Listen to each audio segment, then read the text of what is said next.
Hi, I'm Judy, and I'm going to show you a different way to use a May tie with a newborn. Traditionally, you would take the bottom of the May tie and you'd fold it to make the body shorter, and then you would take a ribbon or a hair tie and then cinch the bottom of the body. This method is more like using a woven wrap, but I think it gives a much more snug fit for the newborn. It's a little bit trickier to learn, but I think in the long run it's a better way to use a May tie. So I'm going to be using a baby ball overall that is quite big. This is my guest star today. Her name is Adelaide and she's 3 weeks old. This May tie is way too big for her, so I'm going to show you how we can use this with still a very small baby. Alright, so you get the baby positioned so they're in a good froggy position. Knees are higher than the bottom. I'm going to hold on to the carrier with one hand and just bring it up to her neck. You lean back a little bit, and then you switch hands. When you're using baby carriers, you always want to keep at least one hand on your baby. Alright, so now I'm going to just take a little bit of the May tie and tuck it up underneath her bottom to create a little bit of a seat. And now I'm ready to work with my straps. I take one strap, make sure it's not twisted, and put it over my shoulder. Switch hands, and I do the same thing with the other side. Now turn around. You reach and grab one strap and pull it across and pull it nice and tight. Pull it around to the front. I'll do the same thing with this side.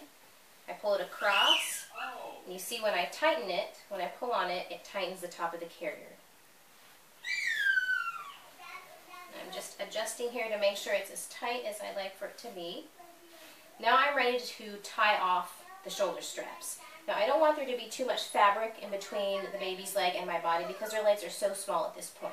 So I'm going to do an extra twist. Instead of doing just one twist, I'm going to do an extra one. And this is going to make it a little bit easier to bring the straps underneath her legs.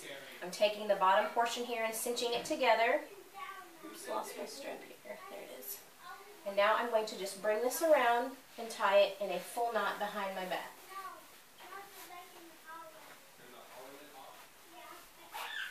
Okay, I'm going to check her positioning here, make sure that her knees are higher than the bottom and that the legs are hanging here nicely to the side. Now she's perfectly secure, but I have to figure out what to do with this section. So I'm going to just pull this so I have an even bit of fabric here. Not too much because you don't want to lose the seat that you created. So I'm going to pull this and make sure it's pushed in here so that it's not getting in the way of her legs. And now I take this and fold it up. And I will take the straps and bring them around behind me. And I'll tie a knot back here.